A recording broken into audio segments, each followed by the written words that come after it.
Okay, with us today, Jim McDonnell, trainer of James Gouw. What's the sparring today? 8 rounds. Is that usual for 6 weeks ahead of a fight? Yeah, with James, he's a tremendous athlete. We do a lot of different drills.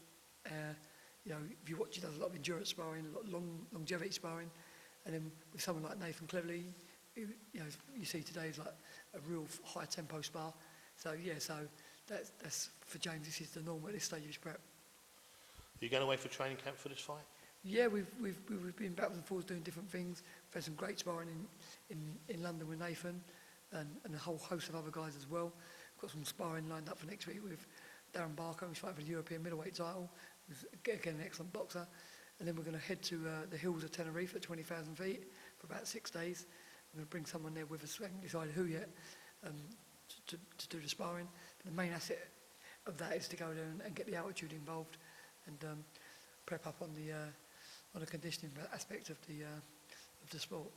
I noticed today a vast improvement with De Gouw. He's throwing shots nice and accurate now. He's not swinging so much. He's moving around well. What's the difference you think from when he first turned pro with you today? Night and day. Night and day. If you've got the product, then you can do the producing and get the end product. He ain't the end product yet, but when you see the guy who made his pro debut in Birmingham, he's made great strides, and for me, he's the most talented fighter that I think the UK's ever had, and that's a big statement because we've had some tremendous fighters, including myself, over the years. We've had loads of great fighters, with John Conte, people going right the way back, Ken Buchanan, but with De Gouw, I've said it before. You see fighters with a precocious talent. He's a talent amongst talents. That's the best way I can describe him. He really is. He's a talent amongst talents. And I just say enjoy him while he's here because it'll be a long time before we see anyone like him again. A lot of people don't realise you had a very good career both as an amateur and pro. You was with St Pancras, you won the ABA title in '82 and Commonwealth Games in '82. You got to the finals there, or semi-finals. Finals, sorry. What are your memories of being an amateur before you turned pro? Yeah, as an amateur, I started boxing quite late at 16. Only had 8 junior fights, but won 4 titles. So I got off the ground up and running quick. I was more into football. I was playing at a pro club. I was at Watford with some good players like Luther Blissett, and played at school with Ray Houghton, who went on to play. And a lot of them couldn't believe that I went into boxing because football was my number one sport, and it was something I was quite good with, or very good with. And then I had an injury, went into boxing to keep myself in fit for the football. Bang, took it like a duck to water, and I was, from that day forward, I've never looked back, and went on, like you say, to win so many titles as amateur, culminating in a Commonwealth Games silver medal, getting beat on a 3-2 split in the final, winning the jump 2 weight divisions from bantamweight, where I'd already been beat in 2 ABA finals. Then I jumped to lightweight. I believe I'm probably one of the only people who's ever done that, jump 2 weights in one season, and actually won a national title. And I had 9 contests to win my national title. It weren't just England, it was like the whole of Britain, the Scottish, the Welsh, which is now like the home nations. So that was a proud memory of my amateur boxing career. But it was great. I boxed some great guys. I boxed a guy out of America called Andrew Minsker. I boxed, who'd beaten Meldrick Taylor, who won the Olympic gold medal. So I boxed right at the highest levels as an amateur. And then from there, it was like a natural progression. I used to train with the pros when I was amateur. I used to train at George Francis' gym in Highgate and work with great fighters like Boza Edwards, John Conte, Frankie Lucas, and I used to run with them guys as well. So I was into my boxing big time, and it was like a natural progression to become a pro fighter at a later date. You first fought a world title against Brian Mitchell. What are your memories of that fight? My memories of the Brian Mitchell fight was being like 24-0 at the time. Not only 24-0, but I'd never lost a round of boxing. And so I just felt unbeatable. Didn't think no one could ever beat me. But when you fight for titles, you've got to be 110% right in your mind. And for reasons I can't even put on camera to this day, but everyone knows anyway, I was 100% right. But if I'd have been 110, who knows? But I would say Brian Mitchell's one of the best guys ever to lace on a pair of boxing gloves. He had, like I said about James Gouw again there, he got a talent amongst talents. He was a warrior, took his title on the road. It was a very close contest. The referee actually said to me afterwards, and I'll never forget it, he don't know why I never opened up earlier, because in the 10th, 11th and 12th, I finished like a train.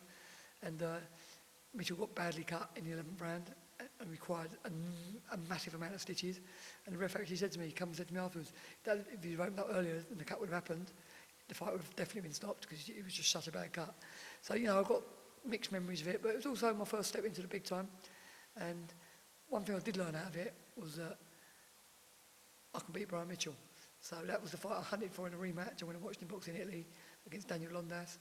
But he showed me a lot of respect because he wouldn't take the rematch. And that's the fight I wanted. So I won a final eliminate for the WBC title against my arch rival of the time, Barry McGuigan. And all the doors opened up on the big stage. Could have won a WBO title, could have won a WU title, could have won an IBO title. But I wanted to box Mitchell, but he couldn't get the fight on. So next in line was the one who I presumed was the numero uno.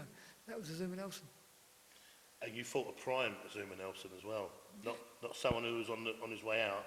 You actually fought a prime Azuma Nelson at the upper hall. Yeah, I fought Nelson, and again, my biggest regret in my boxing career is the two biggest fights of my life. Mentioned the Mitchell fight, now fighting Nelson. You know, Jim McDonnell don't get stopped, going tired, running out of steam, whatever you want to call it. But you know, I got stopped basically on fatigue in the last round. But at the end of the day, as a job that through the mastery of someone, my weight seemed to go £5 heavier overnight on these crazy scales. Barry on a very fight, people are very fight, Charlie Magby a very fight. At 7 o'clock in the morning before 11 o'clock weighing on down the fight, I was weighing 9 stone 9. I had to be 9 stone 4. I remember, yeah. So, you know, I took £5 off, took me 2 training sessions to do it. Didn't rehydrate like how I'd like to have. Weighed 9 stone 6 getting into the ring against against Nelson. Weighed 10 stone getting into the ring against Barry McGuigan. I really believe my nutrition, and I'd love to have been boxing today where they were weighing the day before, and all the people like Kerry Kay's about who can master your weight game, your weight plan. And I believe that, you know, I'd have beaten Nelson or Mitchell, 2 fighters who are in the Hall of Fame. That, you know, that'd have been 3 guys like Barry McGuigan's in the Hall of Fame as well. You know, I'd have been looked at as one of Britain's greatest fighters. I really believe that. You know, because technically I could box with anyone in the world. And to this day it hurts me. I never won a world championship, and I'm not going to lie about that. I feel unfulfilled. And so when I look back, although I've done tremendously well, I was European champion in 16 fights and boxed 5 world champions and beat 3 out of 5. Deep inside, it still hurts that I never won a world title. Now, your last fight in this country was against Kenny Weiss, which unfortunately was one of them things that people don't like to look back on. But like Danny Williams, who come to see me the other week, you had a fight abroad. Tell me about that. Yeah, listen, Danny's doing what fighters do. Danny's doing what he's doing because of me. Me and Danny have had many conversations over the years.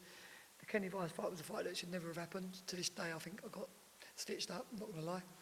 I don't know what he weighed. They said he weighed 9'10". Looked at his weight for all his fights. He'd boxed Chavez. He was, you know, I was a super featherweight, having an overweight fight for the first time. At 9'10", I think they made the fight out, which I'd never boxed at in my life. Switch of opponent the day before the fight. You know, I was boxing, what's the name of the guy? I was boxing a safe opponent. Boxed Mo Hussein over here. Can't really remember what his name was, but he was a safe opponent on paper. The Vice fight was switched at 24 hours notice. Weren't happy about it. Didn't see him weigh in anyway. What happened. Made me angry, upset with a lot of things around me, and made me look at people with a different light, realise you can't trust no one, and you know, look back on that, and that's the saddest mistake I ever made. You know, I've got to listen to myself, listen to the things going on around me, listen to my health. Took the fight, I let pulled out of a fight a few months before, so that happened prior to that fight, which I should have definitely pulled out, 1,000,000%. Then, let's say, switch of opponent, things weren't right. And you'll never see a fighter of mine getting in the ring and say 110% right. So I learned out of it. I learned always put your fighters first, always put yourself first. Don't worry about nothing. And that's why I respect Kawasaki. You know, he pulled out of fights when he weren't right. And I wish I'd have done the same thing. You know, because at the end of the day, like, you've only got one career. You don't realise that when you're in it. You think it's going to last forever. And, you know, that's one of my regrets, that I didn't put myself first sometimes instead of promoters and that. Should have put myself first. The fighter's always number one.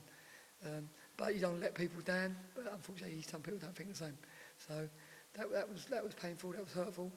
But I've come out the other side. I've learned from it. And not with my fighters now. Listen, if they can't blow their nose properly, they're out. You've got to be 100% right. It's such a tough game, Eric. Such a tough game. Short career. got to make the most of it while you've got the opportunity. Brilliant. Appreciate that, Jim. Thanks for your time. Cheers, Eric.